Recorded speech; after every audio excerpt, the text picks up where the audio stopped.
Good evening. Oh, it's so late. And I thought, you know what? Maybe I don't know, won't give Thursday thoughts this week. But I didn't want to not. Once again, I think we've all had a lot on our hearts and a lot on our minds. And I think tonight I'd like to pose a question. I asked it a month or so ago, and I asked, who else has lived somewhere other than the States? And I got a variety of answers. There were people who lived all over the States, people who lived all over the world. And I think what that offers us is perspective, especially with these last 4 months of us really just not only being inside, but being just, I don't want to say stuck, but in our community. We're almost like we're in a bubble. Not only because we feel like all the germs and all the things we fear and what we've been taught to fear and told to fear and crammed down our throats to fear, but a bubble of what's familiar and a bubble of limited perspective. So I shared a couple nights ago about how I lived in Venezuela. I lived in Venezuela for a year. I actually came home and I was going to head back for a whole nother year. I fell in love with the country of Venezuela. Now, I'm glad I was as young as I was when I lived in Venezuela because I would experience things and my parents would hear of them and Lord knows what was going through their mind, right? But I was just, young and invincible, maybe. And I experienced the culture of Venezuela. I loved the people of Venezuela.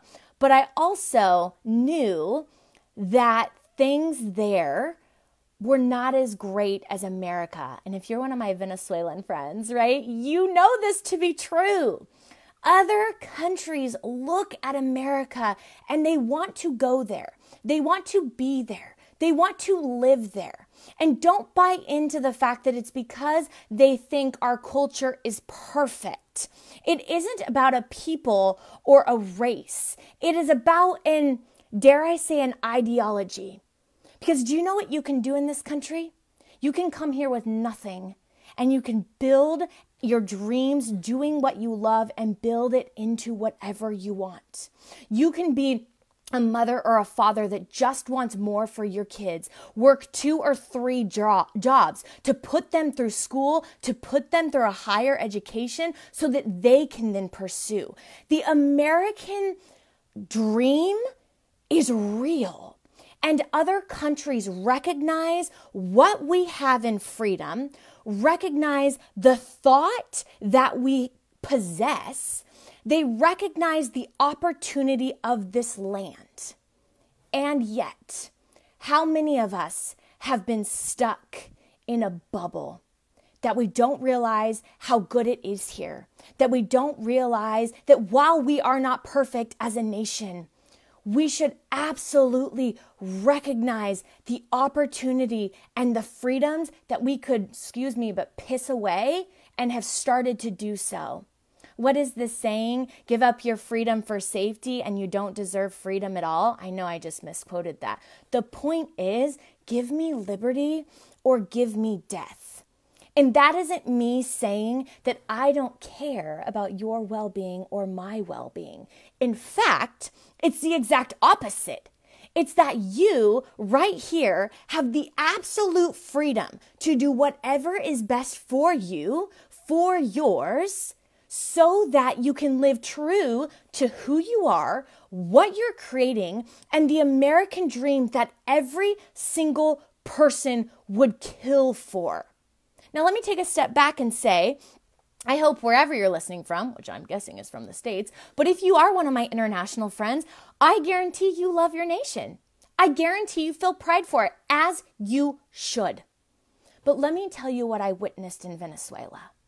And mind you, this was over a decade ago. So now, and I hope I do not cry every Thursday when I give Thursday thoughts. I'm just apparently passionate and emotional. The point is Venezuela was an insanely wealthy country. And they claimed democracy. And yet, do you know what happened? Elections were rigged. Dictators got in power. And they had no interest in giving it up. And I was there during the election season. And I remember being this whitey white, blue eyed, they called me blonde haired. And I stuck out, but I was in the middle of it. No, I've never been political. In fact, this year, my whole thing is wherever you are local, get vocal. Because you know what? While you should absolutely vote in the presidential race, you have to start local. You have to start with your sphere of influence.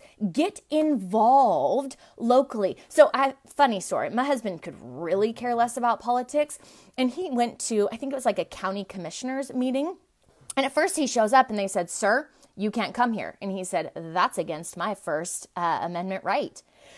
And the lady was like, "Oh, dang, he know." So then he kept walking. And then an officer approached him and he said, "Sir, you can't be in here." And he said, "That's against my First Amendment right." And even the officer was like, hands off, right? I mean, of course, we're respectful. So was he, all the things. But he knew it to be true. The only person who my husband was invited to sit with during the county commissioner meeting was actually a man who lived in Venezuela as a child. And he looked at my husband and he said, "I know what happens when you take the power from the people and you give it to those in positions of authority." And I thought, how interesting that here I am and I have watched my Venezuelans who I love, I've watched them be dispersed from their country. I've watched their homes and their families be broken apart and their homes shattered. I have watched them. I talked to my old roommate and she said, "Amber, it devastates me because I look out my window and I see a mom with her babies in tow and she's digging through the trash hoping that they can have food." It didn't happen overnight, my friends. But you know what did happen? Socialism happened. Socialism happened. We have to recognize, pop the bubble that you live in. America is not perfect, but America is a land of opportunity. We are free because of the brave. And right now, all I am saying to you is get back to the place of freedom, that you feel confident doing whatever it is that is best for you, and you can look around and allow every other person around you the freedom to do what is best for them. Because the more mandates that start happening and the more requirements that are enforced and the more that people continue to just comply because they think they have to. Do you know that if whatever you're doing out there is your choice, I support you? But if you're out there doing something that you think you have to and yet aren't living in integrity with yourself, I want to help you find a way where you actually have a choice, because you do. You always have a choice, at least for now. This is America. Protect her culture. Protect the mindset. You come here, you live here, you're from here. And those of us who have lived here our entire lives are completely spoiled and do not recognize what is on the balance of losing. What we are on the brink of taking away forever. So before I go on too long, study Venezuela. I lived there. And you know what? I vote we do some research this week.